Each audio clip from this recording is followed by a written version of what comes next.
प्रेरणा देने वाली कहानी। आज की कहानी आपको प्रेरणा देने वाली कहानी तो है, मगर आज आपको ये कहानी से मिलने वाली सीख अपने जीवन में अप्लाई करते हैं तो आपका जीवन पूरी तरह से बदल सकता है। एक शादीशुदा जोड़ा था। शादी होने के कुछ सालों तक सब ठीक चल रहा था। वे बहुत खुश थे, लेकिन जैसे जैसे समय बीतने लगा, इन पति पत्नी के जीवन में खुशियां कम होने लगीं और उनकी जगह झगड़े और निराश और दुख ने ले ली। पति पत्नी एक दूसरे से काफ़ी ज़्यादा प्रेम करते थे, इसलिए वे चाहते थे कि उनका जीवन फिर से पहले की तरह खुशियों से भर जाए। दोनों अपना जीवन पहले की तरह बनाने के लिए कोशिश करने लगे, लेकिन उनकी लाख कोशिशों के बावजूद उनका जीवन वैसा नहीं हो पा रहा था जैसा वो चाहते थे। जब ज़्यादा बड़ा बदलाव नज़र नहीं आया तो दोनों ने अपने कुलगुरु के पास जाकर इस समस्या का समाधान पाने का निर्णय लिया।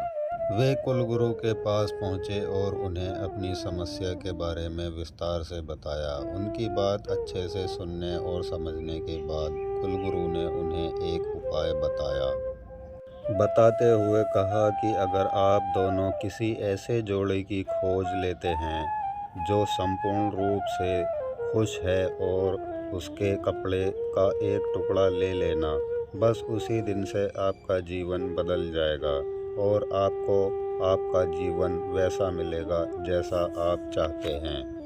पति पत्नी इस उपाय को सुनकर खुश हो गए। उन्हें लगा ये अच्छा है, क्योंकि उन्हें ऐसे जोड़े को तलाश करने में ज़्यादा समय नहीं लगेगा जो पूरी तरह से खुश हो, और साथ ही साथ उन्हें थोड़ा घूमने का भी मौका मिल जाएगा। इस जोड़े ने सोचा सबसे ज़्यादा सुखी जोड़ा यही हो सकता है जिनके पास धन की कमी नहीं हो सकी। इसलिए उन्होंने सबसे पहले अपने राजा और रानी को मिलकर उनसे दोनों ने किसी तरह राजा और रानी को एक बार उनसे मिलने के लिए राज़ी कर लिया। जब वे दोनों राजा और रानी से मिलने गए तो उनका काफ़ी अच्छे से स्वागत किया गया और खाने पीने को भी अच्छे से अच्छा खाना खिलाया गया। वो दोनों राजा रानी के साथ बैठे थे। तब मौका देखकर उन्होंने राजा रानी से पूछ लिया कि क्या वो अपने जीवन में खुश हैं। राजा रानी दोनों ने कहा, हाँ बिल्कुल, वे दोनों जीवन में खुश हैं।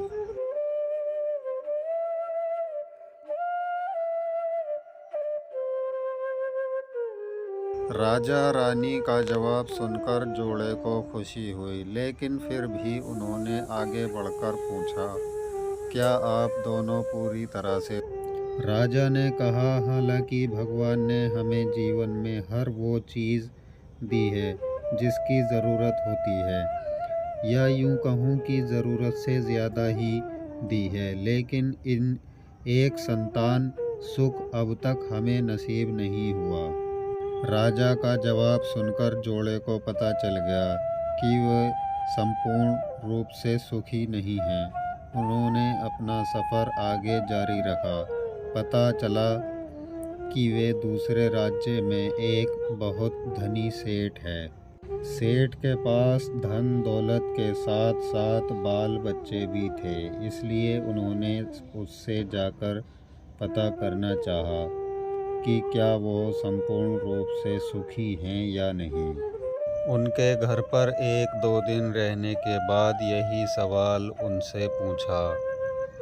सेठ और सेठानी का कहना था कि सब कुछ होते हुए भी वह पूर्ण रूप से सुखी नहीं है, क्योंकि उनके 4-5 बच्चों को संभालने में उनका पूरा वक्त चला जाता है और उन्हें अपने जीवन में बाकी सुख भोगने के लिए समय ही नहीं बचता।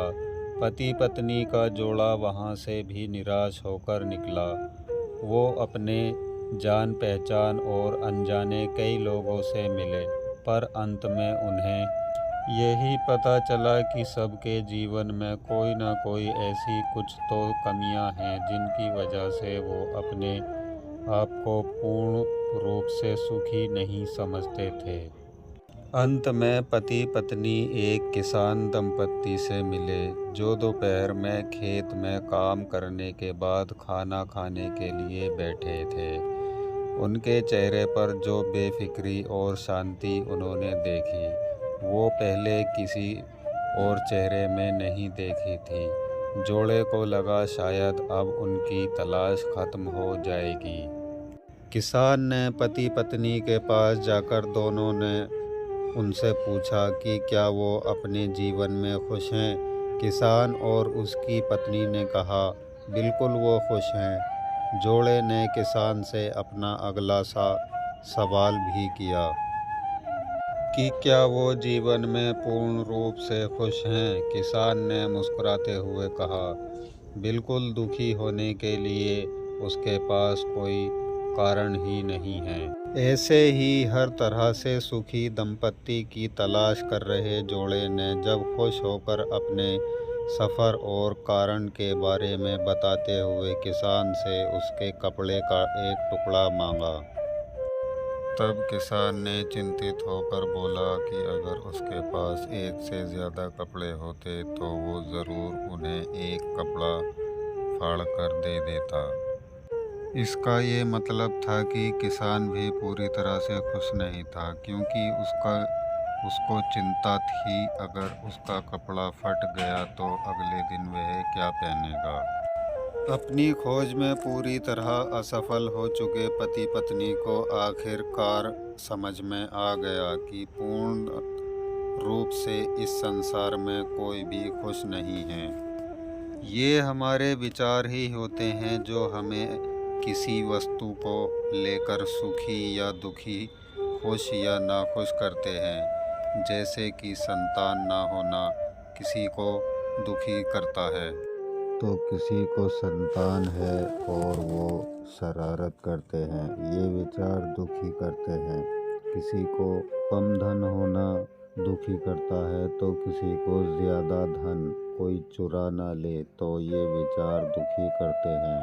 कहानी की सीख। इस कहानी का निष्कर्ष आप ऐसे निकाल सकते हैं कि आप कितने खुश हैं या सुखी हो सकते हैं, ये पूरी तरह से आपके हाथों में है।